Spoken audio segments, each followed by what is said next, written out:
김 부장은 경찰서 조사실 의자에 앉아 휴대전화를 움켜쥔 채 숨을 고르고 있었다. 손끝에는 아직도 오민철의 피가 묻어 있었다. 형사는 책상을 내리치며 입을 열었다. 당신 도대체 누구야? 김 부장은 대답하지 않았다. 은행 부장이 사람을 그렇게 만들 수 있어. 김 부장은 고개를 들었다. 우리 딸을 찾고 있습니다. 형사는 한숨을 내쉬었다. 그건 경찰이 할 일입니다.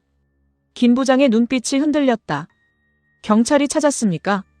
짧은 한마디에 조사실 안이 무거워졌다. 그 순간 복도에서 여러 명의 경찰이 다급하게 뛰어다니기 시작했다. 형사님, 본청에서 연락 왔습니다. 무슨 일이야? 지문 조회 결과가 전부 비공개 등급으로 잠겼습니다. 비공개라고? 국가안보실 승인 없이는 열람 자체가 안 됩니다. 형사는 김 부장을 바라봤다. 그는 아무 말도 하지 않았다. 잠시 뒤 조사실 문이 열렸다. 검은 정장을 입은 남자가 신분증을 내밀었다. 국가안보실입니다. 그는 형사에게 조용히 말했다.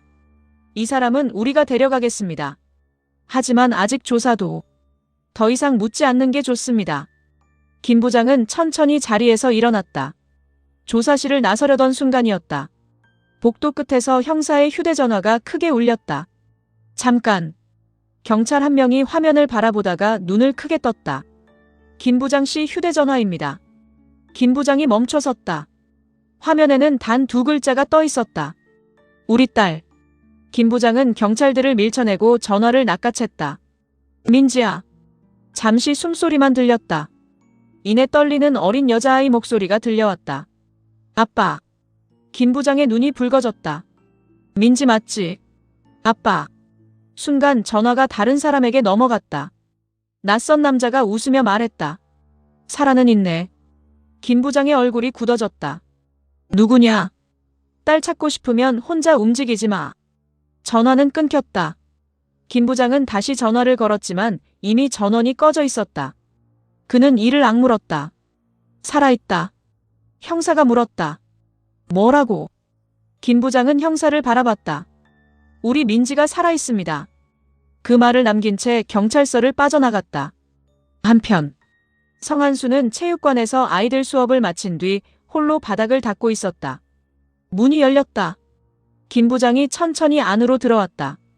얼굴에는 피와 먼지가 그대로 남아 있었다. 성한수는 걸레를 내려놓았다. 민지는? 김 부장은 아무 말도 하지 못했다. 성한수는 가까이 다가왔다. 살아있냐? 김 부장은 천천히 고개를 끄덕였다. 전화가 왔다. 성한수는 안도의 숨을 내쉬었다. 하지만 곧 김 부장의 얼굴을 보고 다시 표정이 굳었다. 무슨 일 있었냐? 김 부장은 의자에 털썩 앉았다. 내가 너무 늦었다. 아니다. 민지가 얼마나 무서웠을까? 내 잘못 아니다. 김 부장은 두 손으로 얼굴을 감쌌다. 유진이한테 약속했는데. 성한수는 말없이 김 부장의 어깨를 잡았다. 혼자 하지 마. 김 부장은 고개를 들었다. 너까지 위험해진다. 성한수는 웃었다. 친구라는 게 원래 그런 거다. 그때 체육관 문이 다시 열렸다. 박진철이 들어왔다. 둘 다 여기 있었네. 그는 김 부장을 보자마자 상황이 심상치 않다는 걸 알아챘다. 민지 소식 있냐? 김 부장은 짧게 대답했다. 살아있다. 박진철은 두 주먹을 불끈 쥐었다. 찾으러 가자. 김 부장은 두 사람을 바라봤다. 너희까지 끌어들이고 싶지 않다. 박진철이 피식 웃었다. 이제 와서. 성한수도 미소를 지었다. 우리가 친구 아니냐? 김 부장은 끝내 고개를 숙였다. 미안하다. 성한수가 말했다. 미안하면 민지부터 찾아. 같은 시각. 주학건설 회장실. 주강찬은 창밖을 바라보고 있었다. 비서가 서류를 건넸다. 오민철이 붙잡혔다고 합니다. 주강찬은 천천히 돌아섰다. 김 부장이 했나? 예. 주강찬은 서류를 내려놓았다. 그 인간 생각보다 훨씬 위험하군. 주혜리가 불안한 얼굴로 말했다. 아버지. 왜? 그 아이 살아있는 거 아니죠? 주강찬은 딸을 바라봤다. 겁나냐? 주혜리는 대답하지 못했다. 주강찬은 냉정하게 말했다. 겁나면 더 강해져야 한다. 그는 비서를 향해 명령했다. 민지를 옮겨. 예. 그리고 김 부장 움직임을 전부 보고해. 북한. 대남 첩보총국. 리응령은 책상 위에 놓인 오래된 파일을 펼쳤다. 표지에는 붉은 글씨가 적혀 있었다. 66. 리응령은 사진을 바라보며 중얼거렸다. 결국 살아있었군. 그 앞에 박강성이 서 있었다. 명령만 내려주십시오. 리응령은 천천히 말했다. 이번 임무는 제거가 아니다. 박강성이 의아한 표정을 지었다. 살려서 데려와라. 이유를 여쭤봐도 되겠습니까? 리응령은 김 부장의 젊은 시절 사진을 바라봤다. 그는 아직 우리에게 갚아야 할 빚이 있다. 그 순간 또 다른 파일 하나가 책상 위에 올라왔다. 리응령은 사진을 보는 순간 눈빛이 흔들렸다. 사진 속에는 어린 김민지가 있었다. 리응령은 낮게 말했다. 딸까지 이용하려는 놈들이 있군. 그는 박강성을 바라봤다. 늦으면 안 된다. 박강성은 말없이 돌아섰다. 그의 눈빛에는 오래전부터 기다려온 사냥감과 다시 마주하게 된 긴장감이 서려 있었다. 새벽 공기가 아직 채 거치지 않은 시간. 성한수의 체육관 한쪽 창고에는 낡은 책상 하나와 오래된 지도 몇 장이 펼쳐져 있었다. 김 부장은 지도 위에 휴대전화를 내려놓고 통화 기록과 위치 정보를 하나씩 확인했다. 박진철이 화면을 들여다봤다. 발신 위치가 계속 바뀌었네. 김 부장이 고개를 끄덕였다. 일부러 흔적을 남긴 거다. 성한수가 물었다. 우릴 끌고 다니려는 거냐? 아니다. 김 부장은 지도 위 한 지점을 손가락으로 짚었다. 시간이 맞지 않는다. 무슨 말이야? 민지가 전화한 시각과 기지국 이동 시간이 맞지 않아. 박진철이 놀란 얼굴로 김 부장을 바라봤다. 그럼 휴대전화는 이동했지만 민지는 계속 같은 곳에 있었을 가능성이 크다. 성한수는 지도를 바라보다가 문득 무언가 떠올랐다. 폐공장. 김 부장이 고개를 들었다. 왜? 예전에 철거 예정이던 공장들이 저쪽에 몰려 있었잖아. 김 부장의 눈빛이 달라졌다. 가보자. 세 사람은 곧장 차에 올랐다. 같은 시각. 민지는 눈을 천천히 떴다. 손목에는 케이블 타이가 단단히 묶여 있었고 입에는 천이 감겨 있었다. 몸을 움직일 때마다 어깨에서 통증이 올라왔다. 멀리서 남자들의 목소리가 들렸다. 회장님이 곧 사람 보낸다. 김 부장이 아직도 찾아다닌대. 눈이 완전히 돌아버렸다더라. 민지는 눈을 감았다. 아버지 얼굴이 떠올랐다. 작게 눈물이 흘렀다. 그때 문이 열렸다. 주혜리가 천천히 안으로 들어왔다. 민지를 내려다보던 그녀는 물 한 병을 바닥에 내려놓았다. 안 죽었네. 민지는 아무 말도 하지 못했다. 주혜리는 한참 동안 민지를 바라보다가 조용히 입을 열었다. 내가 왜 하필 살아있었을까?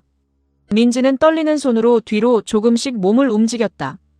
주혜리는 피식 웃었다. 도망갈 생각하지 마. 그녀는 돌아서려다가 다시 멈췄다. 내 아빠. 민지의 눈이 커졌다. 정말 무섭더라. 주혜리는 자신도 모르게 손을 바라봤다.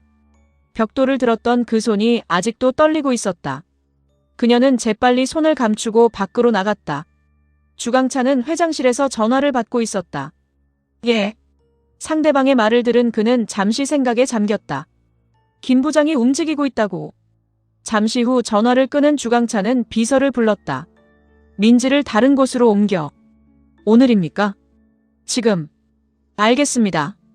주강찬은 창밖을 바라보며 중얼거렸다. 김 부장. 그의 입가에 희미한 미소가 번졌다. 어디까지 갈 수 있는지 한번 보자. 세 사람이 도착한 폐공장은 이미 오래전에 버려진 건물이었다. 성한수가 주변을 둘러봤다. 조용한데. 김 부장은 바닥을 천천히 살폈다. 먼지가 두껍게 쌓인 바닥 위에 희미한 타이어 자국이 남아 있었다. 여기다. 박진철이 물었다. 확실해. 김 부장은 무릎을 꿇고 자국을 손으로 만졌다. 몇 시간 안 됐다. 세 사람은 건물 안으로 들어갔다. 곳곳에는 급하게 버리고 간 음식물과 담배꽁초가 흩어져 있었다. 성한수가 벽을 가리켰다. 여기. 벽 한쪽에 케이블 타이를 끄는 흔적이 남아 있었다. 김 부장은 조심스럽게 그것을 집어들었다. 손끝이 떨렸다. 민지가 있었던 흔적이었다. 그는 이를 악물었다. 조금만 더 빨랐으면. 그 순간 박진철이 바닥에서 휴대전화 하나를 주었다. 이거. 김 부장이 화면을 켰다. 잠금은 풀려 있었다. 갤러리 안에는 민지 사진이 여러 장 저장되어 있었다. 성한수가 숨을 삼켰다. 저 새끼들. 김 부장은 사진을 넘기다가 갑자기 멈췄다. 사진 한 장 구석에 낯익은 얼굴이 찍혀 있었다. 금이빨이었다. 같은 시각. 금이빨은 허름한 모텔방 안에서 담배를 피우고 있었다. 부하가 다급히 뛰어들어왔다. 형님. 왜? 김 부장이 형님 찾고 있습니다. 금이빨은 웃음을 터뜨렸다. 생각보다 빠르네. 어떻게 하실 겁니까? 금이빨은 잠시 고민하다가 자리에서 일어났다. 나도 살고 싶다. 예. 김 부장을 만나야겠다. 한편 국정원 안전가옥. 박강성은 조용히 창밖을 바라보고 있었다. 책상 위에는 김 부장의 과거 사진과 최근 사진이 나란히 놓여 있었다. 그는 사진을 손으로 쓸어내렸다. 형. 옆에 서 있던 연락책이 의아하게 물었다. 아십니까? 박강성은 미소를 지었다. 예전에는. 잠시 말을 멈춘 그는 낮은 목소리로 말했다. 세상에서 가장 존경했던 사람이었다. 그 한마디에 연락책의 표정이 굳어졌다. 박강성은 권총을 천천히 조립하기 시작했다. 하지만 이번에는 그는 마지막 부품을 끼워 넣었다. 반드시 내가 끝낸다. 그때 휴대전화가 울렸다. 화면에는 짧은 문자 하나가 떠 있었다.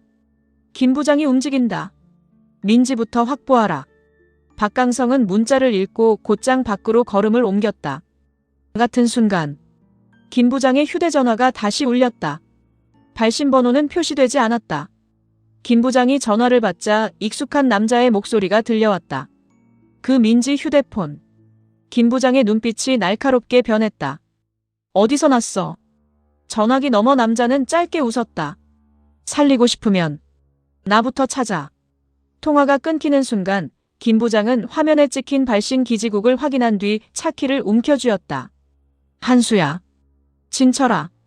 두 사람이 동시에 그를 바라봤다. 김 부장은 굳은 얼굴로 말했다. 금이빨이 움직이기 시작했다. 김 부장은 휴대전화를 주머니에 넣으며 차문을 열었다. 금이빨이 먼저 연락해온 이유가 있다. 박진철이 조수석에 올라타며 물었다. 함정 아니냐? 함정이다. 성한수가 운전대를 잡으며 뒤를 돌아봤다. 알면서도 가겠다는 거냐? 김 부장은 짧게 대답했다. 민지와 연결된 사람은 단 한 명도 놓칠 수 없다. 차는 곧바로 금이빨이 있는 것으로 추정되는 폐모텔 방향으로 달리기 시작했다. 같은 시각. 금이빨은 모텔 복도 끝 창문으로 밖을 내다보고 있었다. 부하가 숨을 헐떡이며 달려왔다. 형님. 주합건설 사람들이 먼저 움직였습니다. 몇 명이냐? 최소 6. 금이빨은 얼굴을 굳혔다. 주강찬도 내가 입을 열까봐 겁이 나는 모양이군. 부하는 조심스럽게 물었다. 도망가실 겁니까? 금이빨은 고개를 저었다. 늦었다. 그는 주머니에서 민지의 휴대전화를 꺼내 바라봤다. 잠금 화면에는 김 부장과 민지가 함께 웃고 있는 사진이 떠 있었다. 잠시 침묵하던 금이빨은 작게 중얼거렸다. 그 애는 아무 잘못도 없는데. 그 순간 복도에서 발소리가 들렸다. 금이빨은 즉시 총을 꺼내 문 뒤로 몸을 숨겼다. 문이 열리자 검은 양복 차린 남자들이 방 안으로 들어왔다. 회장님 지시다. 입 다물고 따라와. 금이빨은 대답 대신 방아쇠를 당겼다. 총성이 울려 퍼지자 복도는 순식간에 아수라장이 되었다. 김 부장의 차가 모텔 앞에 멈춰섰다. 멀리서 경찰차 사이렌 소리가 들려오고 있었다. 박진철이 창밖을 바라봤다. 이미 시작됐네. 김 부장은 곧장 안으로 뛰어들었다. 복도에는 쓰러진 남자 둘이 피를 흘리며 신음하고 있었다. 성한수가 낮게 말했다. 금이빨이 한 짓인가? 김 부장은 바닥을 살폈다. 피가 한 방향으로 길게 이어져 있었다. 그는 흔적을 따라 계단을 올라갔다. 옥상 문이 반쯤 열려 있었다. 문을 밀자 금이빨이 난간에 기대 앉아 있었다. 배에서는 피가 계속 흘러내리고 있었다. 김 부장이 다가오자 금이빨이 힘겹게 웃었다. 생각보다 빨리 왔네. 김 부장은 그의 멱살을 움켜잡았다.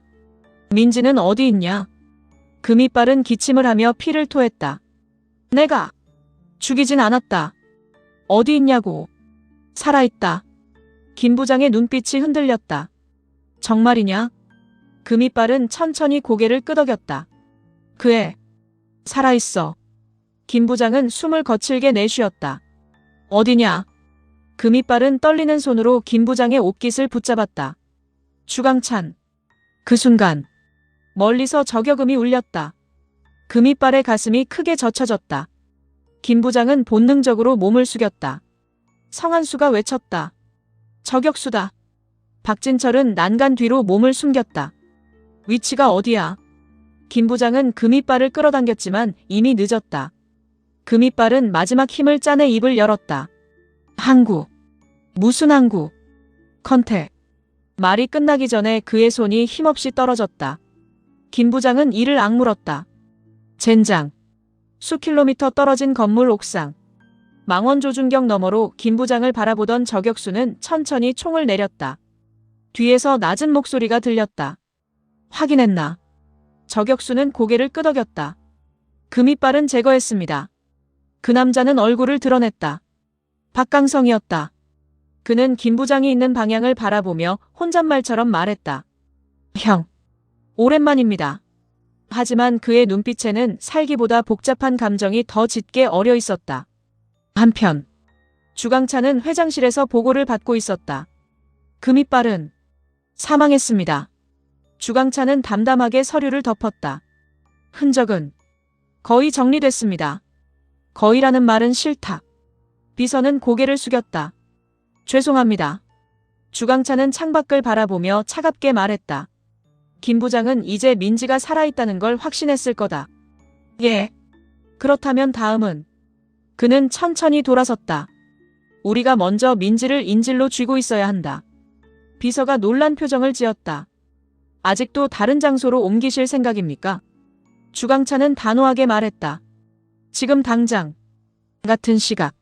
민지가 감금된 창고. 문이 열리자 남자들이 급하게 들어왔다. 빨리 움직여. 회장님 지시다. 민지는 거칠게 일으켜 세워졌다.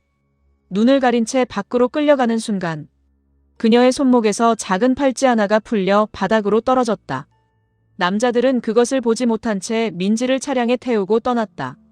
잠시 뒤 창고 안으로 또 다른 발걸음이 들어왔다. 검은 옷을 입은 한 남자가 바닥에 떨어진 팔찌를 집어들었다. 그는 손바닥 위에 팔찌를 올려놓고 한참 바라보다가 조용히 중얼거렸다. 민지. 얼굴이 서서히 드러났다. 그 남자는 박강성이었다. 그는 팔찌를 주머니에 넣으며 무전기에 짧게 말했다. 목표 이동 확인. 잠시 침묵한 그는 아주 낮은 목소리로 덧붙였다. 김 부장보다 내가 먼저 찾는다.